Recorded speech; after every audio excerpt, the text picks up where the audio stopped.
I guess I would think of something like The Grapes of Wrath, which is one of my favorite novels. It's asking us to reflect, but it's really asking us to look at this thing and see it as it is. And science fiction asks us to see what we're not looking at to begin with. So I think that that distinction is a wonderful entry point to get teens in particular who are really starting to flex those critical thinking muscles, thinking about their world and the possibilities.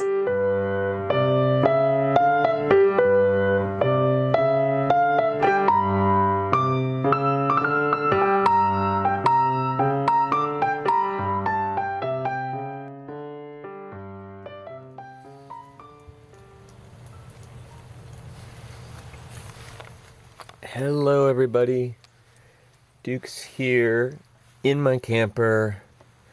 Today is my last day in Cape Hatteras, where I've been for nearly 6 weeks, and I need to pack up and go. And it has been raining all morning. My stuff's wet, and I've been hoping the rain was going to stop so I can dry out some of my stuff before shoving it into my truck and getting on the road. The forecast said the rain would be stopped by now, but it is still coming down. Hopefully it's maybe abating a little bit. So, yeah, kind of a bummer, but that's life on the road sometimes. There's a lot of beauty. There's some adventures. And, yeah, sometimes you're at the mercy of the elements. Luckily, I can cheer up when I think about this episode that I'm about to intro for you right now. This is part one of our 2 summer reading specials, where we bring you recommendations and discussion around summer reading. And today we asked 2 friends who are high school English teachers to join us on the show, and each one of them will recommend a book that they think would be particularly good for summer reading for a high school student, a teenager. These are books they've taught, and so we're going to talk a little bit about that.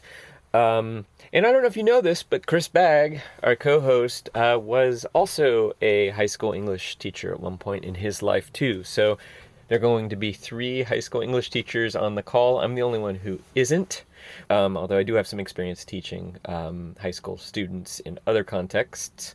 I'm also the only person who knows or knew all 3 of these people prior to this conversation. So it was really fun to hear some creative, talented people who love books meet for the first time and have a really delightful conversation about books and what teenagers appreciate in books. So yeah, let's just get right into it. What you're going to hear is the 2 teachers introducing themselves and then introducing their books, and then we're going to dive into it. So we're going to start with Lindsay Lajoie. Lindsay will introduce herself, then Adam Brock. He'll introduce himself. We'll hear about their books, and then we'll be into it. So I really hope you enjoy, and let us start with Lindsay. All right. So I was a secondary English teacher for about 10 years outside of Portland, Oregon, and also on the East Coast in North Carolina. And I recently have stepped back from my career in order to be a stay-at-home mom, but also reader. So now I'm reading more than I ever did. And it turns out you just, have to quit your job and then you can read all the books you ever want. So who knew? So that's what I'm up to these days. That sounds awesome. What about you, Adam? Sounds good. Still have a job. Try to read when I can. My name's Adam Brock. I'm a secondary English teacher, high school English teacher in Los Angeles. I teach at a school called Marshall High, and beautiful old Gothic building in Los Feliz in Los Angeles. And yeah, before that, I was a musician. I still am a bit of a musician, but I don't do it as much as I'd like. I'm the only one who knows everybody on the call, and so for the Chris and Lindsay and I were chatting before you got here, Adam. So just also in kind of an earlier phase of my life, when I was in Charlottesville, Virginia, sort of in my first radio job, Adam was around post-college, local sort of raconteur, bartender, musician, and always in like 2 or 3 bands, and those were always the best bands. I think everybody would agree. Well, one of them was yours for a while, so like that's for like a night, but that was a great night. It was a great night. It was great. So everybody here is super creative, and I'm really excited to bring all of you together. And what we asked both of you to prepare was a reading recommendation, and I feel like this could go to other secondary teachers, or it could also go to parents of kids who are roughly in that age group, because this is part of our summer reading series. So, Lindsay, what are you recommending? Okay, so I went with Kazuo Ishiguro's Never Let Me Go. Great. And Adam, what are you recommending? I'm recommending Ursula Le Guin's A Wizard of Earthsea, the first Earthsea book. And so let's start with Never Let Me Go, which I am also, by the way, reading right now. And I'm about halfway through. And Lindsay, I would love it if you gave us something of a summary or recap, although I'm realizing with this particular book, it's kind of a mystery book. The premise of the book in and of itself is partly a mystery. So I'm wondering if you can give us enough of a recap that somebody who hasn't read it could get an idea of it without kind of giving away, the major premise that we learn roughly halfway through the book.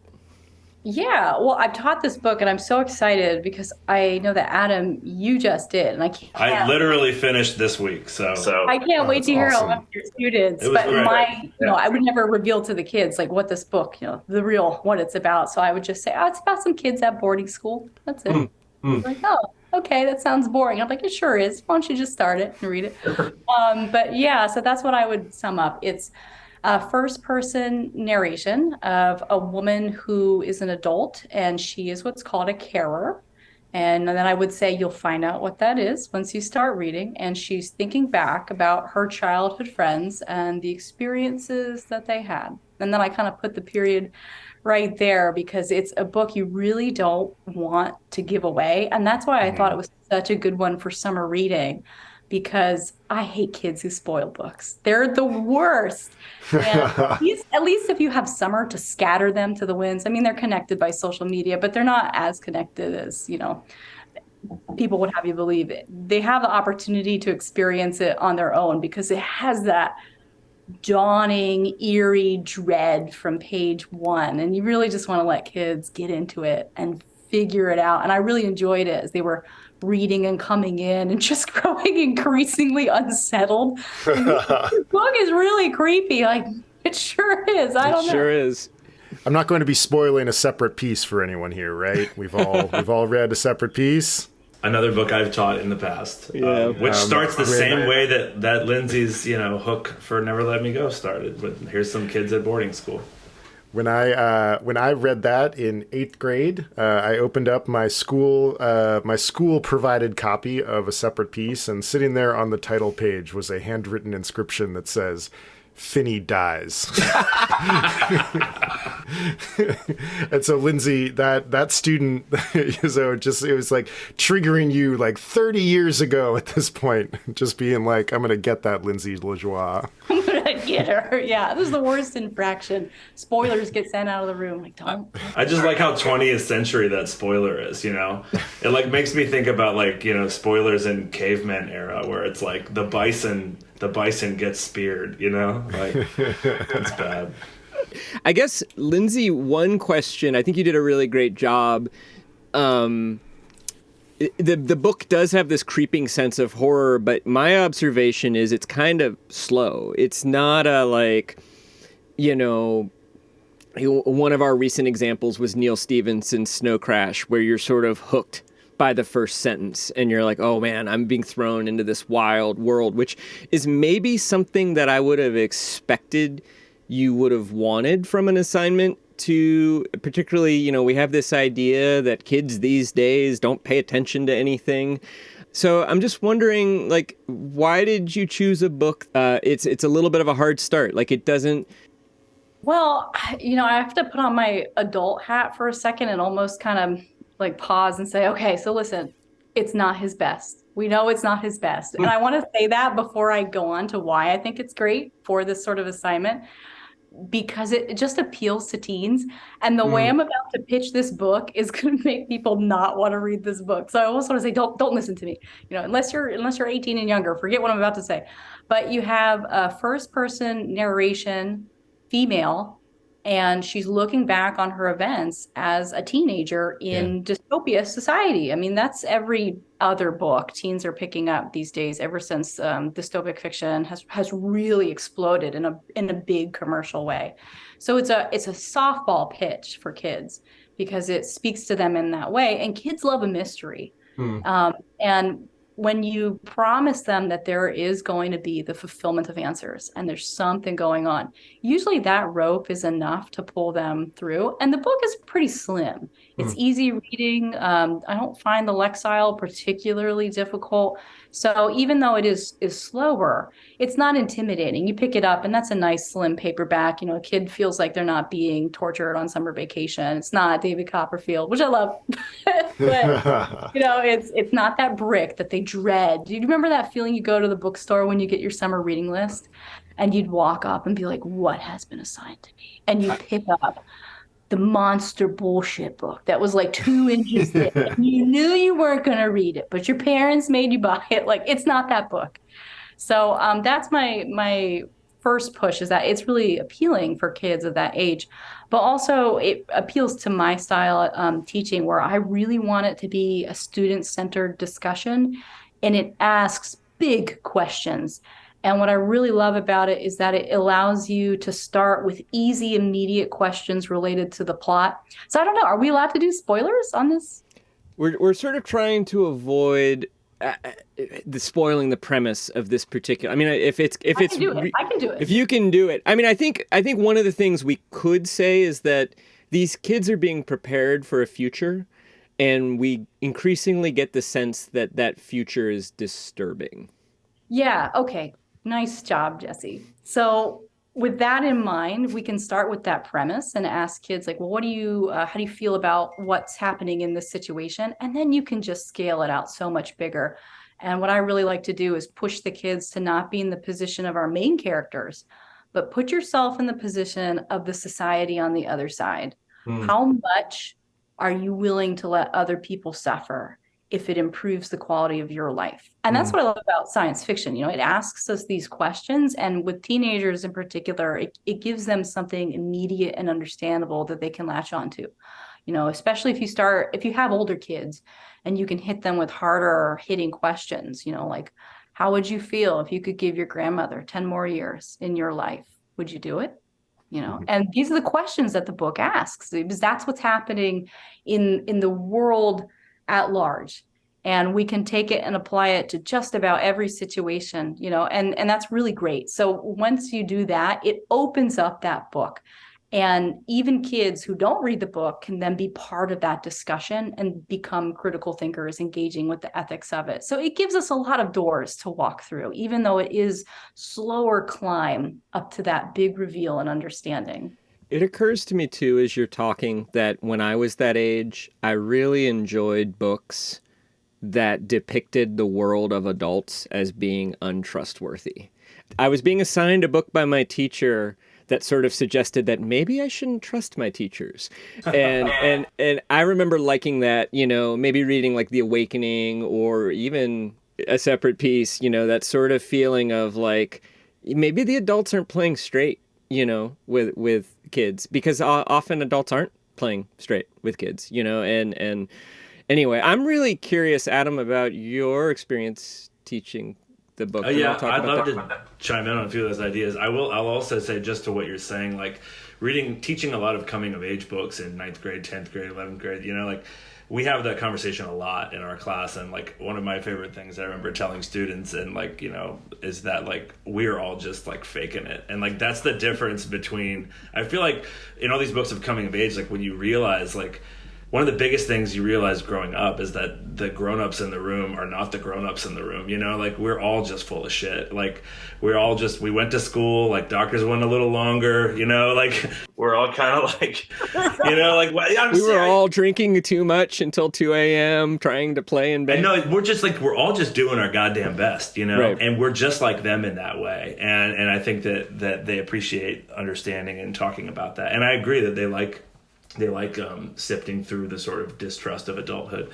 Did your students like this book? Yes, they did. And I will say, and I agree with what Lindsay said, and what I'll add to that is that something one of my students came in one day was, she came in one day saying like, well, first of all, I'll just say like this book is fire, Mr. Brock. This book is fire, and basically this book is fire because it's basically straight gossip, and that's what she said. This is straight gossip, and she's speaking to something that I think, and maybe Lindsay can chime in with this, but like one of the things my students liked is that yes, they're being blank. I'll leave out for the spoilers, but they're being prepared for this, whatever disturbing future, as you mentioned. But beyond that, they are teenagers stabbing each other in the back in social circles, and my students ate that shit up. They loved that part of it. They came in one day and I had to postpone a discussion for various reasons, and one group was like, oh, we're dying to talk about this. Ruth is such a bitch. And I was just like, I was like, hold that thought. But they identify with that element of it. So yes, I agree with everything Lindsay said. The big questions, like this is a book about, what life means, and like what's like, is it worth it to be alive if it's for this purpose or this thing, and that's all you get. And that was interesting to them. And I agree with Lindsay that some of the people who didn't read all the book, but instead just read the Spark Notes and got through it, which, let's be honest, students do that. A third of the kids in the room do that, maybe half. They also were able to grapple with the philosophical and psychological elements of the book. Even just using the plot as a touchstone, they're able to engage. This is not a book that... it's not like a Great Gatsby where you're teaching the book at a sentence level where it's like, let's look at the style, the imagery, this. It's a book about big ideas and storytelling. And so I don't teach it the same way. And I'm sure Lindsay didn't either. Like we just found a different way to teach this book. But yeah, the kids, they did like it. They liked it quite a bit. I find that it's the book that if the kids didn't read it, it creates in them that feeling that they missed out, and they're more likely to read the next book. And Nice. sometimes books like that are just super valuable because it's like Adam said, a whole bunch of your kids aren't going to read the book ever. And as an English teacher, you can get really frustrated about that, and you do. But at the same time, you still have to have that entryway open of how are we going to get those kids learning and engaged with us regardless. And so it's just a phenomenal book for that purpose. And then once the mystery reveals and they find out that the book was about that, now they're like, oh, well, I would have read it if I'd known. Oh, too bad. It's too bad. Yeah. So I've got a question for you guys both, seeing that you both taught it. I used to teach high school English. The thing that I always valued about teaching books like this is that you got this wild perspective from kids that you just would never have thought of yourself. Can you think of a question or a statement or an opinion about Never Let Me Go that one of your students had that just really surprised you or made you think about the book differently? That is a good question. I had one young woman, it's the only thing that's kind of immediately popping out to me. She said, I wish they never revealed what was going on. I wish I didn't know. And I thought that was so, her perspective was she had said she felt sick when she understood. And I thought, I can be like kind of, let's really get to it. Let me shove this book in your face. But I'm kind of, that's the point. Yeah. You're supposed to, because you have to know. And I know Adam's choosing Earthsea. I'm glad it's spoiler free, Adam, because I'm reading that in September. I've had the anthology sitting on my bookshelf for so long. So don't spoil Earthsea for me. But one of the things I like to teach prior to Never Let Me Go as a great scaffolding text is Le Guin's Those Who Walk Away from Omelas. Yeah. Where you can have a perfect world, but you have to know what it's built on.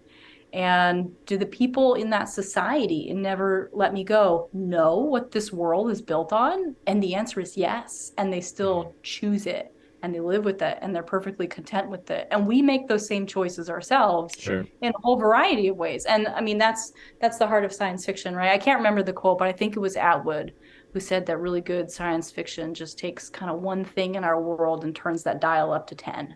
It might be Le Guin even. That was it. It could, maybe it was Atwood, but Le Guin has an essay kind of like that, where she has a kind of in defense of science fiction essay that makes a similar point. I have one too. I just thought I wanted to what Bag said, which is that when we finish the book, I like to read the last chapter aloud always when we finish books. It's just kind of a tick of mine, and we did that, and in like a couple of periods, like there was this like sort of reverential sort of like silence and this breath, which I eat up every time, and I love. But then in this one period, I had a girl just, in fact, it might have been the same one who said Ruth is a bitch, who was just like, who at the very end in this like little moment of silence, she was just like, well, that sucks. She goes, that was the worst ending.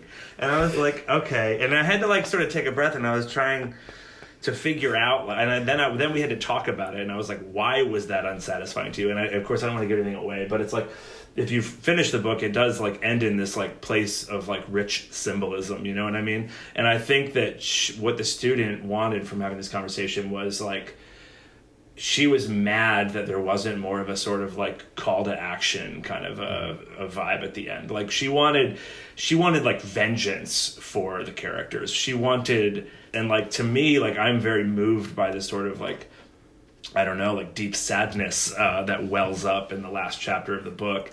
And I think some students feel that, and others are just like, we have to fix this, you know, like why can't these people fix this world that they're in? And I thought that was really kind of sweet, you know, and kind of awesome in a way.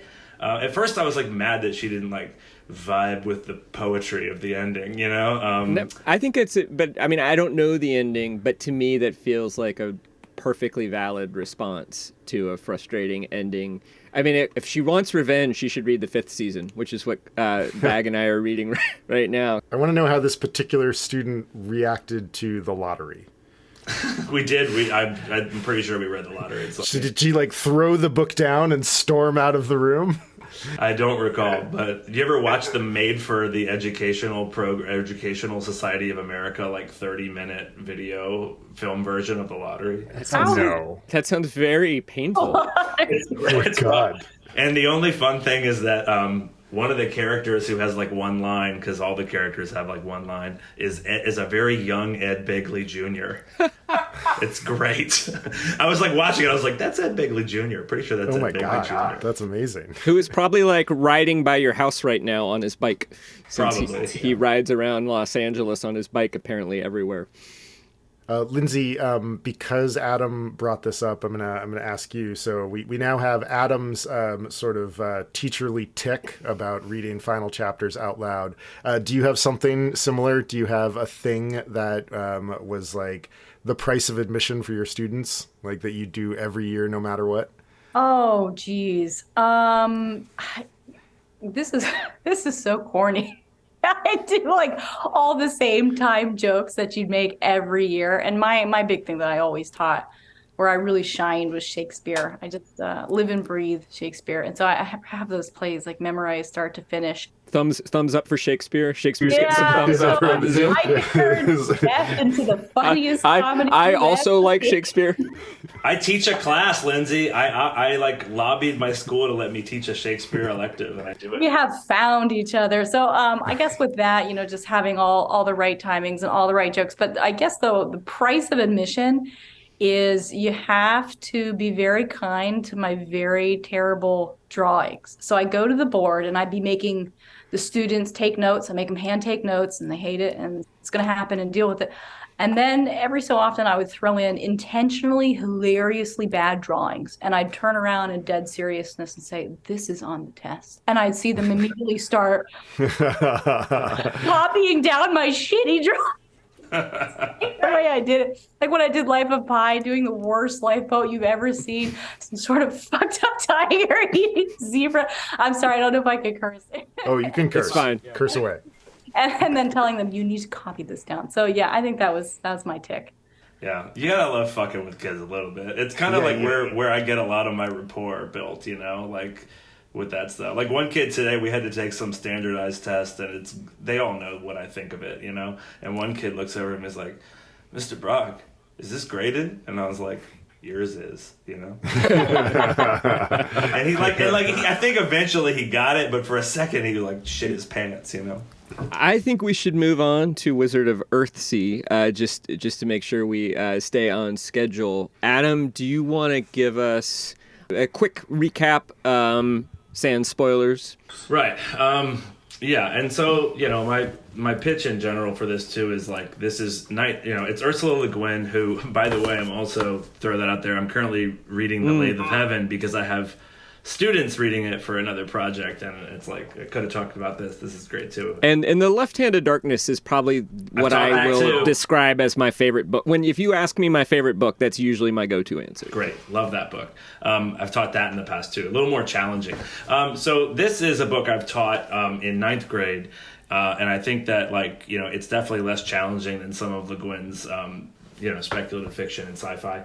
And 1968 is when she wrote it, and it predates by 25 years or so the world of Harry Potter, which, like, whatever you want to say about J.K. Rowling these days, like, you know, she created generations of readers, and what she did for, you know, kids and reading is just, you know, it can't be understated. Right. But a lot of people were like, oh, he's a wizard in school and he's learning to be a wizard and it's never been written before and it's a new idea. Yeah, and so she wrote a book in 1968 about a kid who, you know, finds his destiny and goes to friggin' wizard school. I mean, like, so my sort of selling point to the students was this idea of, like, trying to grab them at the thing about them that liked Harry Potter and kind of was like, you know, here's this. And, you know, and my pitch, I guess, is it's a young guy, it's a coming of age novel. And, you know, he's in this little busted town in this archipelago of islands, Earthsea. Earthsea is like it's like an archipelago islandy kind of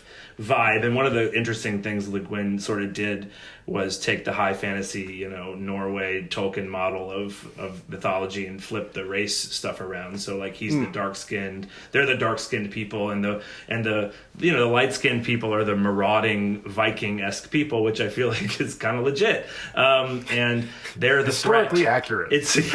So they're the threat to this guy's society, this guy's village, and he learns kind of early on that he has this kind of special ability. And then there's all the kind of tropes of these stories. You know, there's the mentor figure, and then he, you know, realizes to reach his powers he's going to have to learn to harness them, and he goes to a school, and then something bad happens at school, and in his grab for more power, and, you know, maybe not of the best motivations to impress someone, to show someone that he can do something bigger than himself, he unleashes something bad that he has to spend a long time trying to fix. And so it's a growing up book, it's a coming of age novel, but it's, you know, set in this fantasy world, and it's about magic and realizing who you are and what your purpose is, and finding out who your friends are, and it's all that great stuff. And why I like to teach it is because Le Guin is brilliant, and there's just so much teachable stuff in this book. And, like, I teach a lot about motif and symbolism and things like that, and it's really rich with all those things. And some of the most interesting, and there's big philosophical stuff happening in this book too. I always love when, like, every time you read a new fantasy book, you want to know, like, how does this author deal with magic, right? Where does their magic come from? How are they going to do it? Because it's the same tropes, and it's like each one is like, what's their hot take on magic? Well, Le Guin's, I think, is fabulous for teaching a literature class, because magic is language in this book. And that's incredible. And it's been rooted in language in the other stuff, but it really is language. Like, to speak magic, you have to know the true words for things, the true names for things in this book.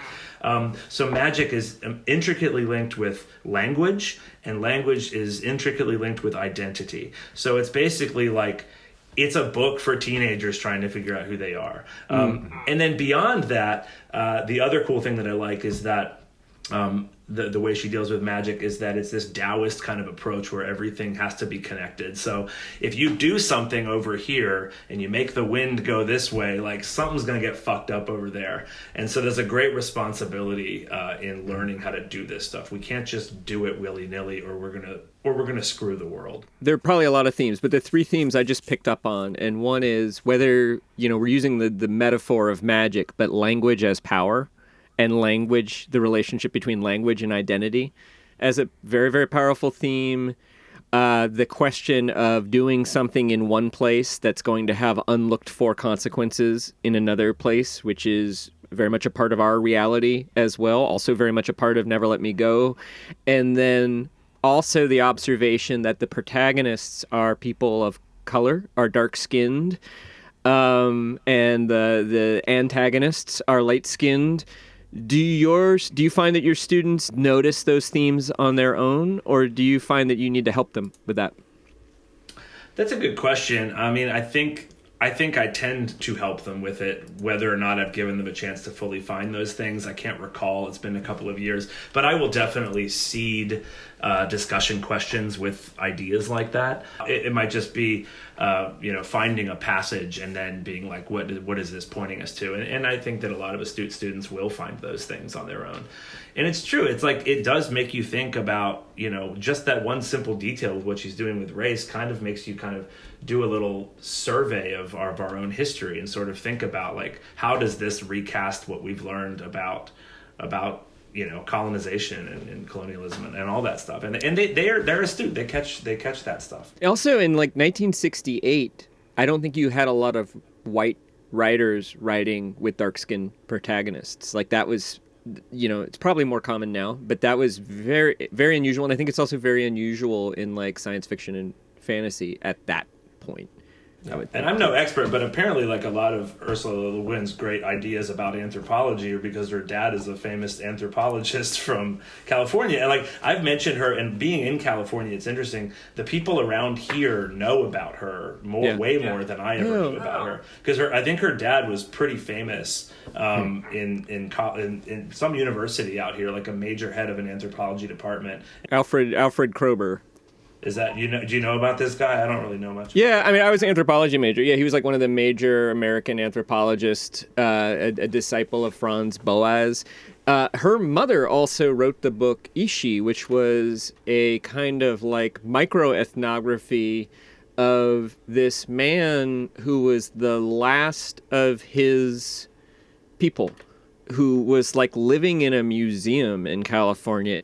Theodora Kroeber, I think, was her name, and she has one book. So Alfred Kroeber, I think, was the really famous American anthropologist, and gosh, it's been a long time, but like I definitely feel like anthropology is all over Le Guin's books, and she's thinking about how cultures interact together and how they're structured, and kind of cultural encounter, and like the power of language too, which was a sort of new form. Have you guys seen the terrible Studio Ghibli adaptation of The Wizard of Earthsea? Called Tales of Earthsea, right? And I think that it's a bunch of crap. Like, you know what I'm saying? It's like like different storylines thrown together. Oh no, I'm so sad to hear that. It's bad. It's so bad. And you don't want it to be because it's Ghibli, right? But totally. It's Did Miyazaki direct it or somebody else in the studio? That's a great question. I want to say that he directed it, but I'm not sure. I don't want to slander his name, so I don't know. I love that we're talking about magic, because that's something that Jesse and I were sort of like in a recent recording. Jesse sort of espoused a preference for science fiction over fantasy because of the magic problem. And when we do our second episode of the 5th season, that's one thing that I really want to come in guns a-blazing about. But when you guys see magic in books, and Adam already talked about it a little bit, like, how do you teach that to kids? How do you get from that moment of like, yes, this is magic, but like everything in a book, it's also standing in for something else?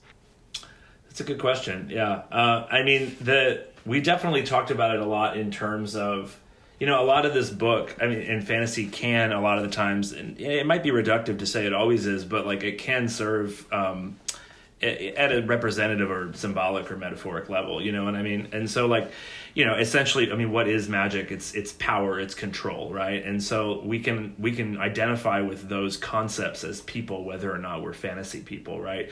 So it's kind of just like another means, another access to power. And I think that some people they can understand it at that level and appreciate it at that level. So that's kind of one way of thinking about it. You're right. It's like some kids, if it's about like teenagers, present day, whatever, they're 100% on board, and you throw magic in, they're like, I ain't reading this fucking book. I don't like this. I don't care about it. But then again, like at the end of the year, there's always like a third of the room who is like, I'm so glad we read that book. It was great. And and maybe Lindsay can speak to it. You just can't please them all. And I have a colleague who is like, it's really important as teachers to have projects where you're letting students choose books. And I try to do that as much as I can, because according to him, it's just like, every year we can drag, these are his words, we can drag them through a couple of canonical works. But if you don't create a love of reading amongst your kids, it's not gonna perpetuate. And I agree with that. And I will say that as much as I'm recommending this book, like it really did it for like half of them. And then the other half were just like, nope, big old long, don't believe this, waste of my time, magic, whatever. So that reaction certainly happens. I've got so many thoughts rolling around in my head based off what you said, and then what Chris said, and then what Jesse feels about with magic systems. Let me preface this all by saying my home library is my heart. And I have about 2,000 books. They're organized by genre, and science fiction and fantasy are next to each other. And I put the Broken Earth trilogy, which starts with the 5th season, right between them. Marvelous. Yep. Right. Exactly. Is that science fiction? And now that takes me back to what Adam was just saying. And then I promise I'll come back to Chris's question, which is I would have been one of those kids who was like, there's magic in this? No. I mean, I was the holdout who didn't read Harry Potter until 9th grade. And you got to remember that was coming out when I was in elementary school. So I was like poo-pooing it, magic, right? Because, everyone goes through their phase where they're just a bitch. But anyways, happily, I'd like to thank you. An anti-magic bitch. Yeah. And then being a woman, science fiction was male. You didn't read science fiction. And the only science fiction that I saw guys reading in high school were the Gore books. And I'd hear them talk about it, and I'd see the covers. And so I had this vision of science fiction as being this world that I didn't want to walk into. And it wasn't until I read the Broken Earth trilogy 4 or 5 years ago that I even knew that science fiction had a place for me. And that's when I started my whole journey deep into the waters of sci-fi. So now that brings me back to Chris's question, which is when you asked it, I was racking my brain, do I even teach anything with science fiction or magic? And I really thought like, no, I really don't. That really fell away. That falls away by the time you go to high school. And when you asked that, and I came to that realization, I thought that is a real shame. And I didn't really realize it till you posed that question. And the only thing I could think of was Lord of the Flies, which has the scene with the talking pig's head, which is maybe as close to magic or supernatural as you get. And kids would always ask, is this real? Is this really happening? Which is a really great, I think, sort of entry point to talk about what is magic within the universes of the books we're talking about. What do we mean by real? What is tangibility? What is physicality? How real is this magic system? What are its consequences? And even when I then struggle and think back to middle school, I can't think of too many other texts. Fantasy and science fiction, I think, are really poo-pooed as genre fiction, not serious literature. We don't teach it. We don't go in that corner. Check out those books on your own time. And I'd really like to see that change. We do. I mean, I completely agree. I think that for some reason, certain things have gotten a pass. And I think that in terms of what we teach, and I think it's often short stories. Like the golden era of sci-fi is still kind of Monkey's Paw. Right. And I bet you've taught the Veldt by Ray Bradbury or There Will Come Soft Rains. So and those books are often in the lit textbooks. You know what I mean? They're often anthologized. And there's something about that. But yeah, I agree with you, Lindsay. I feel like when it's a few hundred pages, people are like, no, we couldn't push that on them for that. Right, you're allowed a seasoning of science fiction, but how dare you ask for it for the whole meal? Yeah, for sure. And, this was related to what you were talking about, but when I was growing up, Ray Bradbury, Martian Chronicles, stuff like that was my sort of first foray into all of that made me fall in love with it. Yeah, but anyway, you were talking about magic systems. I'm also always really intrigued by those, and I feel like it's one of the signs of like, good, creative authorship in these things is like what people who pull that off when it's real in the confines of the book, in the world itself. Like that's the reality. Like the reality has to hold up in the reality that's presented in the book. So when students are like, this isn't real, and it's just like, well, it's not real out here, but if it feels real in there, that's that's the physics of this, Well, and I'm willing to be the anti-magic heel for the sake of this discussion that Chris and I are going to have in our next episode too, and even for now. Although what I do, to me, magic is interesting to me when the physics of the magic is interesting, and I believe one of the things I read A Wizard of Earthsea 20 years ago, and I remember liking the physics of the magic then. And Tolkien was my entry, and I'm probably very forgiving of Tolkien, and the writing's beautiful, and I probably just kind of like accepted the magic. If I read Tolkien today, I'd be like, this magic's stupid. It's just elvish. There is a way in which magic as a system can have a kind of physics, and it can be the province of scholars, and it can be a stand-in, say, for academic knowledge or engineering or physics. One of my favorite writers is China Miéville, and he has this idea of thaumaturgy, which is kind of like his version of magic, but it's sort of like steampunky technological magic that's that is magic, but it's also technology, in the sense of tools and craft as well. And I enjoy that application of it. And Adam, I've read your draft novel, and I like the physics of the magic in that book as well, which all of you will soon be familiar with, I'm sure, one day. Totally. That you just reminded me of a quote, and I'm trying to recall. You've probably heard it before, but one of these authors once said that that whatever, like magic is, if you go, I'm butchering this, but like if you show people in the past the future, like technology is indistinguishable from magic, right? I think it's totally. any sufficiently advanced technology is indistinguishable from magic, and I think it's Arthur C. Clarke. Nice. Okay. So what I was going to say is like what you were talking about made me think of a really cool place where these things come together, because I just taught a different book in AP language called H is for Hawk by Helen McDonald. It's like a memoir kind of situation, but it brings in lots of different modes of writing and disciplines. But it becomes a book about, oddly enough, T.H. White, the writer of The Once and Future King. Yeah. So in some ways it becomes a biography of him, and it's fascinating for that reason, because I love The Once and Future King. And anyway, what I thought was cool about that is that, if y'all are familiar, you might be familiar with it, but what he did with Merlin in that book, to make him his own, and basically to kind of provide if you want to, a sort of logic to his magic, is to make him live backwards in time. So essentially his magic is the technology of the future because he's living backwards in time, which I just thought was a brilliant sort of way of doing it. And the idea that he was like in a cave for all of time actually goes back to the scriptures, as you were, of Mort d'Arthur, Chrétien de Troyes, any of that stuff.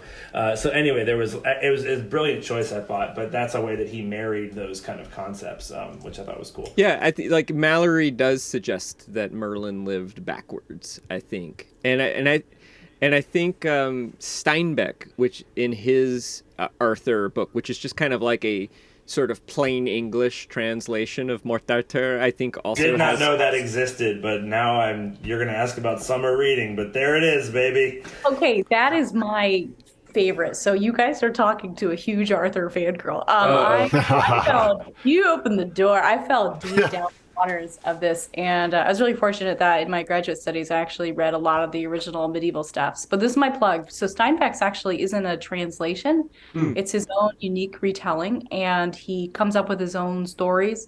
He never finished it, and he gets right to Lancelot's moral fall. Do we spoil King Arthur? I think it's okay. I think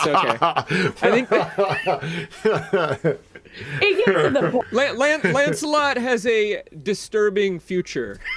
as we said about Yeah, the cave paintings point to the. Lancelot makes some choices with makes a some This is lady. about to spoil the A Gospel of Matthew. lady, I think her name rhymes with Genevieve. I don't know, but he does that, and he walks away from it, and the text becomes just it's more despairing than T.H. White's work, which I love, and Yeah. it's so solemn that Steinbeck kind of abandons the text and walks away from it, and then he dies before he ever returns to it. So if you get a chance, it starts off the most wonderful, lighthearted, comedic. I mean, Steinbeck at his funniest, and it just transforms in 200 pages into something that is sublime. What is it called? sounds awesome. How do I find it? Oh, I think it's called the But- the Acts of King Arthur and His Knights. It's somewhat of a cumbersome title. Did anyone read Lev Grossman's The Magicians series? I pitched it to Jesse as one of our draft series was going to be just called Magical Kids. And, I enjoyed that trilogy, and I could be wrong, but I think it's him that I was looking to see if that guy's up to anything, and I think that's the world he's doing. I think he's doing an Arthur thing for his next. Yeah, The Magicians is like I have not read Harry Potter. It has not like I missed it. I'm actually reading the first book now aloud, which is really fun. But yeah, I mean, The Magicians is sort of like what I kind of hoped Harry Potter would be like. And it's because it's, I mean, I think, to get back to the question about magic, like, I mean, it's so funny, like the magic in Tolkien, there's not much magic actually. Like the rings, they don't do shit. like it's one of the, I mean, the thing about the magic in Tolkien is it's so clearly like, I mean, it's so Gandalf clearly uses a sword, for God's sake. Subtle, and like subtle magic, y'all. It's like what does Glamdring even do? He fights just the says that Balrog it's with his magic. sword. Yeah, it doesn't help. But I mean, it's so. I mean, like It has it's an elvish name, though.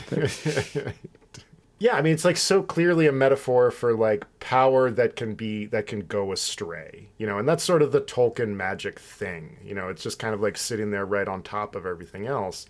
I'm just like intrigued by, what does this particular author think that magic means? And in The Magicians, like magic is like a really dicey thing to get a hold of, and I think some of the more like adult books that kids would really enjoy are those books where like you really see that magic is, whether it's puberty or adulthood or anything like that about like joining the world, magic is kind of the things that we really hope we would be able to do. And of course, like that conflict between like hope and truth is like the central plank of literature. Yeah, it is. I mean, we're also in the nuclear age, too. And so, like, the Rings of Power are... Oh, yeah. I really do like Jonathan Strange and Mr. I was going to mention Norrell. Yes. Oh, And that is about the rediscovery of magic, right? Like that, and sort of the scholarship and this kind of weird frenemyship between these two guys who are bonded over their love of magic, even though they have a personality conflict. But yeah, no, I'm supposed to be the anti-magic guy, so maybe I shouldn't have said that. I love how many nerdy rabbit holes we discovered in common in this conversation, and I didn't even get to +1 Lindsay's Shakespeare thing. we all thumbed it up. tomorrow and tomorrow. Oh, I'm reading that right now. I'm reading Tomorrow and Tomorrow and Tomorrow. It's And really also, good. oh yeah, that was a great one.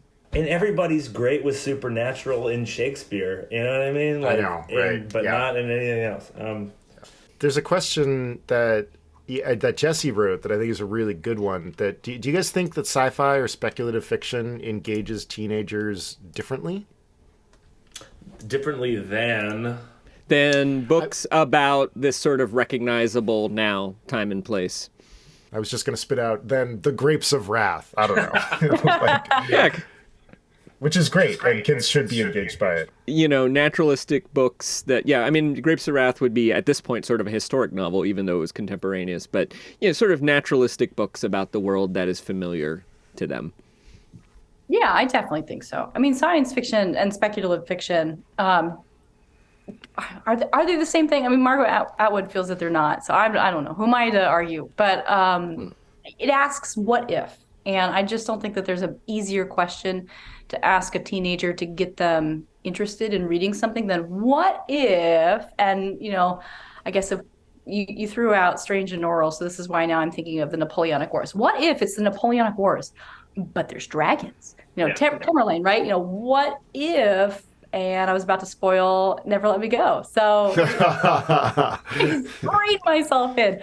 But I think at their core, that's what they ask. And when they ask us that, it allows us to re-engage with our world, see it through a new lens or a new perspective in a way that we don't normally. I guess I would think of, do we call it high literature on upper middle brow, something like The Grapes of Wrath, which is one of my favorite novels.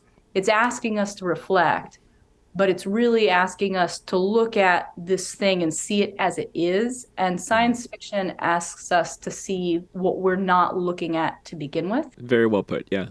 Yeah, so I think that distinction is a wonderful entry point to get teens in particular who are really starting to flex those critical thinking muscles, thinking about their world and the possibilities. That was an awesome answer. It was a great. Adam, do you have anything to add to that? No, it just made me think. For some weird reason, my mind also just went. I just wanted to throw out that I recently taught another fun little short story that is worth throwing out there, which is Bloodchild by Octavia Butler, because someone mentioned. Wow, you taught that to high schoolers. Yeah, it was cool. Wow, that's job security. Do y'all know? Lindsay clearly knows that story. Do you guys know that one? I don't know that story. We just read for this podcast Parable of the Sower, and I believe that was both of our first introductions to Octavia. Yeah, which is pretty brutal. It's like, dystopia. But I have colleagues who've taught that, which is, I think, worse than Bloodchild. Bloodchild is, it's cool. It's kind of like alien vibes, but it's like, I guess, it's all those sort of philosophical things, and it asks really great questions. And the reason I bring it up is because, it's basically about these, these Terrans, this colony of people, and they're let's say working in close relation with the people there who are hosting them at this planet. And let's just say the word host has a double meaning. They're hosting us and we're hosting them, if you know what I mean. It's wild. But the cool thing is as a teaching document, there's an article that I had access to. I don't know where I found it, but after we finished reading the 20-page or so short story, we had some questions and discussions. But then there's a thing with Octavia Butler, and it was like, a lot of people think this story is this or that or that. But really, I just wanted to write a question where I asked, what if?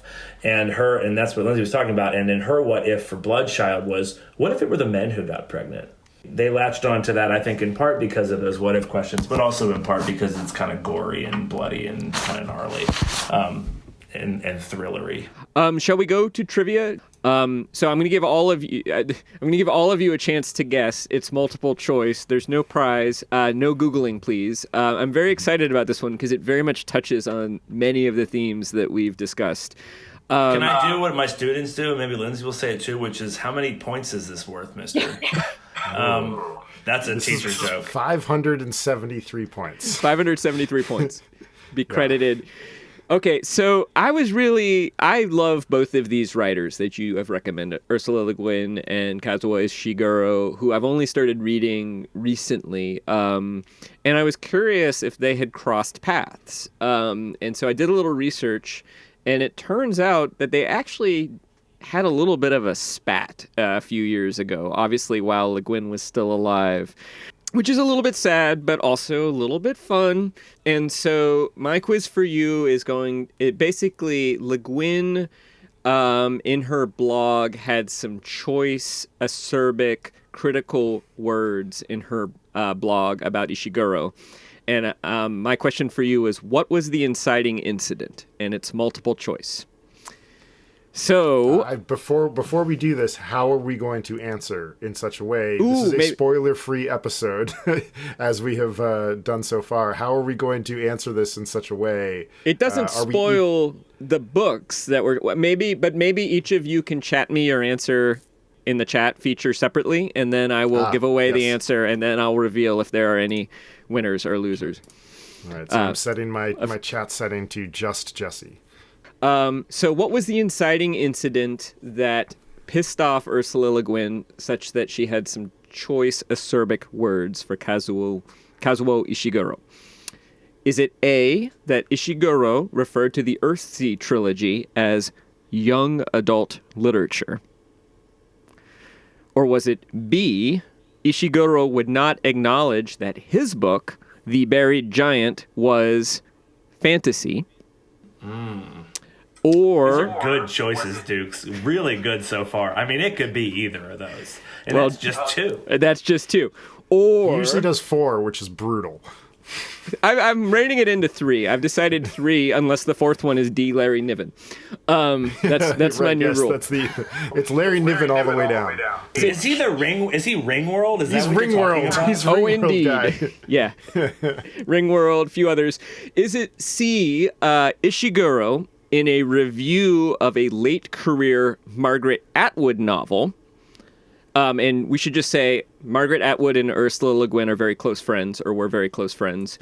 So in a review of a late career Margaret Atwood novel, Ishiguro wrote that it was, quote, reminiscent, even redundant, of Atwood's earlier works, comma, but more overtly catty.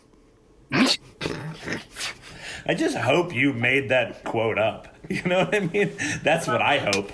That's my hope, that you just made that quote up. So I'm not voting for C for that very reason. I'm trying to keep a poker face, trying not to break. Let's see. Am I getting any chats? Does anyone need to hear? Does anyone need to hear them again?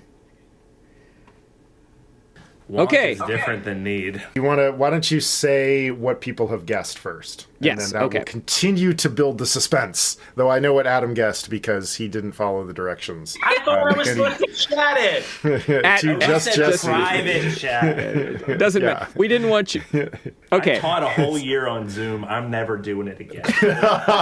I did this for y'all. I was not, you know what I mean? I don't like... Okay, so Adam, of course, guessed A, that Ishiguro referred to the Earthsea trilogy as young adult literature.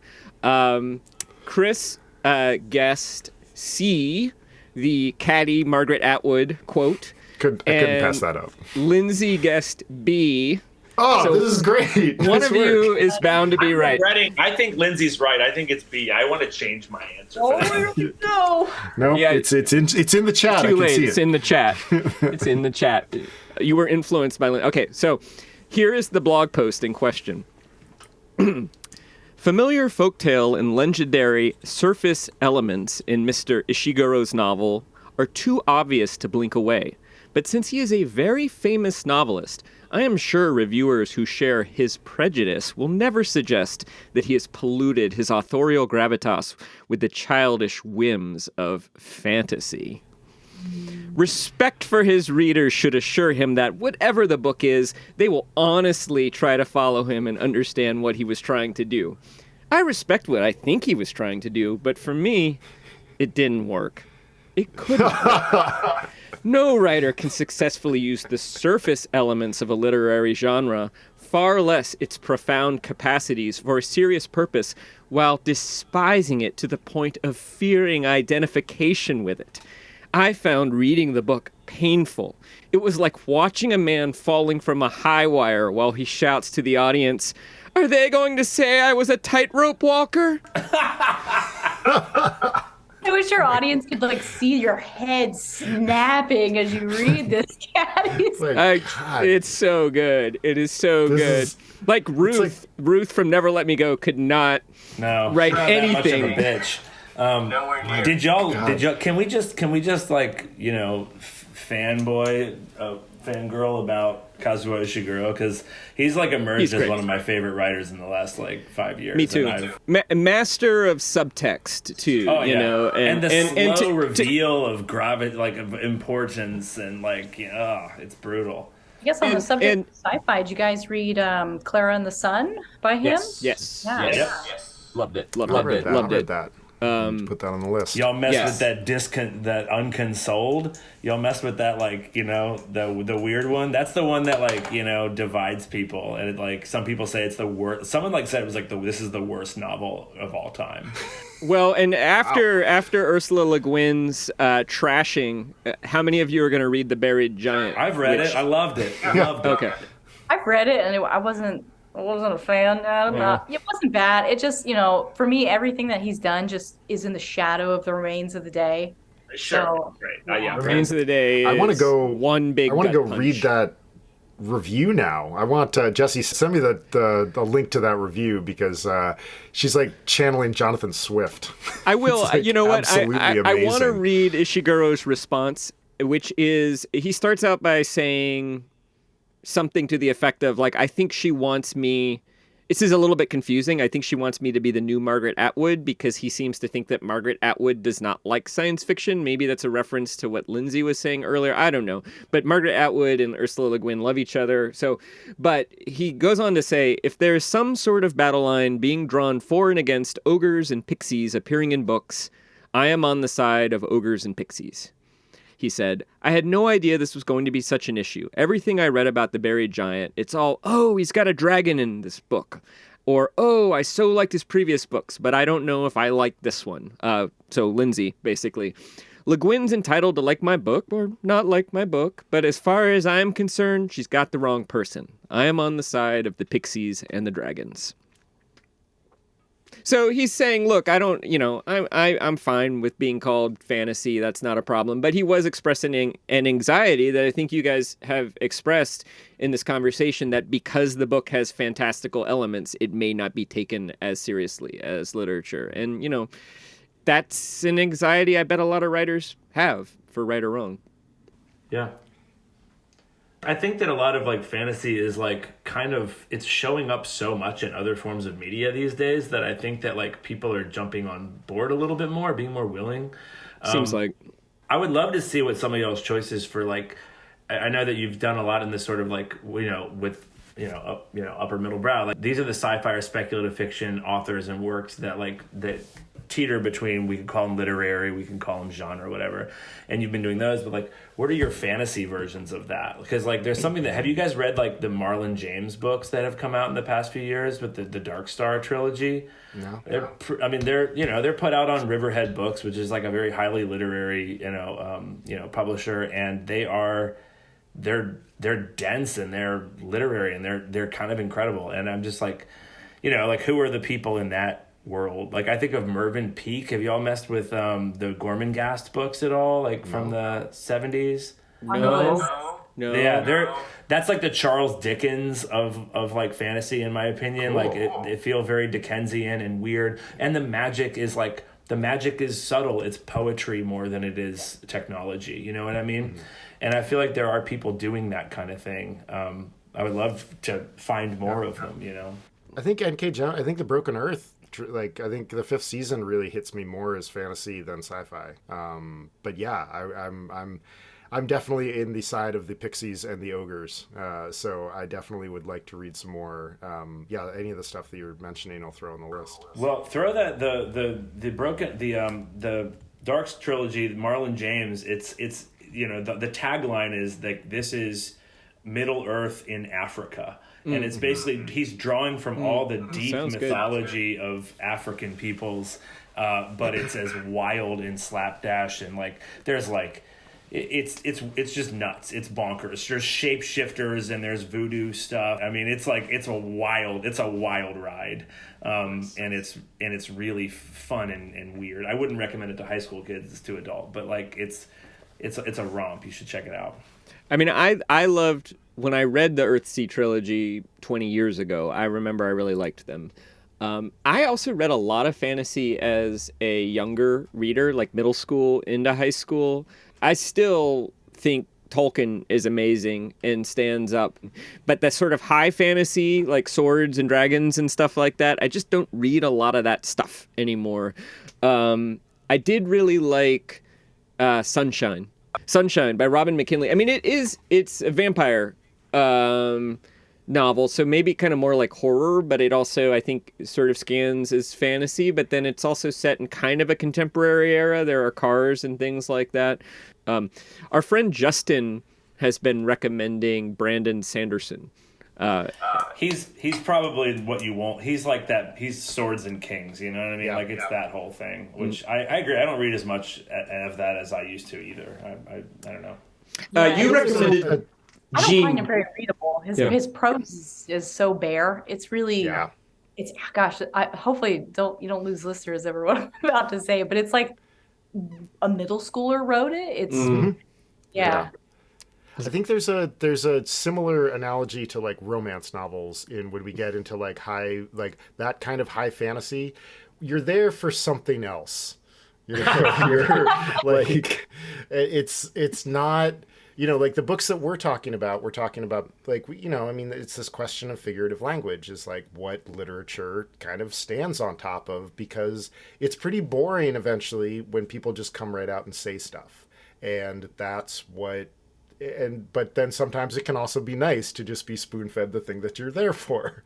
And I think that romance novels and like high fantasy, I mean, I grew up reading so many D&D novels, and really they're page turners of not a very literary set. Well plotted play in the world that Tolkien created, like Yeah, Dragonlance, totally. Forgotten Realms, and there's craft to it. Like it's the same thing with J.K. Rowling, who is really good at making you want to keep really good at the cliffhanger, and really good at these sort of basic elements of plot craft that drive you forward with excitement. I find I do like Susan Cooper. And Madeleine L'Engle quite a bit. Whenever my sister was reading Harry Potter, I think I gave her the Earthsea novels, but I also tried to get her to read A Wrinkle in Time and The Dark is Rising. And there was another great Susan Cooper novel I read. I forget what it's called, but the protagonist's name is Westerly. It's kind of witchy. And what's that book called? I don't know. We should wrap up. Can I just Awesome. very quickly just like ask and maybe guess what Weekend at Ripley's was? Because I feel like it's Weekend at Bernie's with Ripley. And I mean, what are we doing with this? Well, you texted me that you had a dream after, and you had listened to our Talented Mr. Ripley episode. I think Lindsay's listened to that as well. And sometime around then you texted me and said, I had this dream called Weekend at Ripley's. And I've been wanting to I've just been wanting to have like 5 minutes of like imagining what exactly Weekend at Ripley's looks like. A, I don't remember, but B, like it is exactly what it sounds like. I mean, you know what I mean? Like it's the events of the Talented Mr. Ripley, but in the style of slapstick, like 80s Weekend at Bernie's. They have to make it look like Ripley's still alive. I thought that Ripley kills somebody, and I'm imagining him being portrayed by Owen Wilson, and he like kills his uncle, and he has to call up Vince Vaughn or we'll put Ripley into Weekend at Bernie's. Yeah, and he's like, it's. Hey, buddy, what are are you anywhere near Wilshire? Because I kind of just like garroted my uncle a little bit here. And it's kind of a mess. We should how'd that thing with your kid go, by the way? We should really catch up. It's Tom. Call me. I garroted my uncle. Need help cleaning up. A word that I've never known how to pronounce, only seen it in like tawdry crime novels. Garroted. I think it's garroted and not garroted. Maybe. I don't know. I don't know. Just don't do it. It's bad. Don't do it to people. Kids, don't garrot. Don't garrot your uncle. Don't garrot your uncle. That's the lesson. Well, on that note, Upper Middle Brow is a Small Point production. Chris Bagg and Jesse Dukes are the creators and the hosts. We would like to offer a profound thank you to our guests this week, Adam Brock and Lindsay Lejoie. Music from Ben Pajak and Jesse Dukes. Design and website by me, Chris Bagg. And you can learn more about us at uppermiddlebrow.com. Thanks for listening, everybody. Thanks, everybody. Thanks, guests. Thank you. It was fun. Thank you. Let me know. Send some emails. I'll send. Whether I would love to be on your reading list for the summer. You asked in your thing like, what are y'all reading this summer? And I need help. I need something. Oh yeah. So you don't know what you're reading this summer, huh? Well, you can listen to our upcoming episodes for some recommendations from other people like you. Lindsay, what are you going to be reading this summer? I'm actually really excited. So I do little themed reading months and syllabi for myself, and For yourself. Lindsay and I are gonna be great friends. This is gonna be awesome. a couple summers ago, I did a summer of sci-fi where after I read, the Broken Earth trilogy, I was like, I have a gap in my reading knowledge, and I need to do some work. So I hit all the big major players, and so now it's been a couple of years, and I'm like, summer sci-fi again. Let's do it. What are you gonna do? Tell it. Yeah, I have 3 months planned, and I don't have my little chart. It's back in Portland, but I'm going to kick things off with. I don't know the name of the duology, but it is Arcady Martine's An Empire Called Memory. So I really want to hit some more. So the duology, both of them back to back, won the Hugo. I want to hit some contemporary. I also want to really go back to some deep classics, War of the Worlds, Gulliver's Travels. And I've got oh my gosh, what else? A little bit of Dr. Moreau, and then bring it forward, read Daughter of Dr. Moreau, the same author who just did Mexican Gothic. So I tried to create for myself, for every month, there's a 1-to-1 of classic contemporary, and try to have a diversity, male, female, grabbed a non-binary author too. So some women of color, and trying to really go the next step for my big summer of sci-fi read. So I'm super excited. So that's what I'm doing. I'm going right back. Share your syllabus. Two questions. First, when you get home, will you share that with us? Because we would love to publish that along with like this episode or something. Yeah. And second, we're contractually obligated at this point to mention Larry Niven, so you should. The Moat, Ring World is okay, but the real classic I would say is The Moat in God's Eye. That's the great kind of anthropological masterpiece of Larry Niven, in my opinion. Excellent book. Also, Lindsay, you're on social media. If people want to hear about your reading adventures or read about your reading adventures on social media, where would they do that? Yeah, you can find me at Le Joie de Literature. So That's you? What? I've been like, who is this person who is among the 3 people who likes our posts? Oh, yeah. Oh my God. Yeah, so I'm gonna do a little post when you guys post it, and so I'll share it on mine. I'm only a small Instagrammer at the moment. I started my little book blog on Instagram, and it's been fun. I've reached the point where I wanted to read a book, and I just asked the publisher, "Can I just have it?" And they said, "Sure." Sweet. Review copies. You've reached review copy status. We should be doing that, Bag. We should be getting review copies. But our Instagram grid looks nothing nearly as good as Lindsay's. Yeah, it's true. She's wow. Thank you This so looks much. really good. But that's what I'll be doing. So I'll be using the Summer of Sci-Fi hashtag and kind of getting that going. We'll be following it for 100%. Adam, are you out there on social media these days? I just have an Instagram that I basically just like look at my kids' private preschool posts and fucking, But you can listen to the Borrowed Beams of Light corpus on Spotify or Bandcamp, I believe. That's true. Which everyone should done. A lot of it is sort of sci-fi influenced. I have that has been mentioned in reviews before. There's songs that sort of sound like a tired dad passed out, like reading Gene Wolfe. Yeah, that's right. Gene Wolfe, I need to check this out. I love Gene Wolfe. Thank you. Yeah, I read the Book of the New Sun. That was part of my. The Book of the New Sun was great. I loved that, and I recently got the Knight and the Wizard, and it's okay. But the Book of the New Sun I thought was really good. He was one I was going to mention when you asked about fantasy novel, and that was at your recommendation too. Did y'all read Sea of Tranquility, the new yes. station of Emily Saint Jean Mendel? Yeah. I did. I enjoyed that. I thought it was a good little book. Like Yeah, it was a less ambitious than Station 11, sort of a nice kind of snack of a book. And then Piranesi, did y'all do that? The new Yes. That's what I was thinking when you asked earlier about No. fantasy, but haven't read that. very. That also was like a great follow up to Jonathan Strange and Mr. Monroe because it was not as ambitious at all. Yep. But I think it really worked as a nice little tight. Yeah. Pure Nestle, it was so good. I picked it up. I started reading, canceled all my plans for that day, finished it in one go, and then immediately gave the book to my husband and said, "You need to sit down and read this whole book right now." And it's short, and oh my gosh, it just gets you right from the beginning. It's excellent. It was Sounds super great. It was fun. a lot of fun, everybody. Yeah, thank you. I, guys so I hope we much. do it This was a again one blast. day too. Yeah, let's do this again.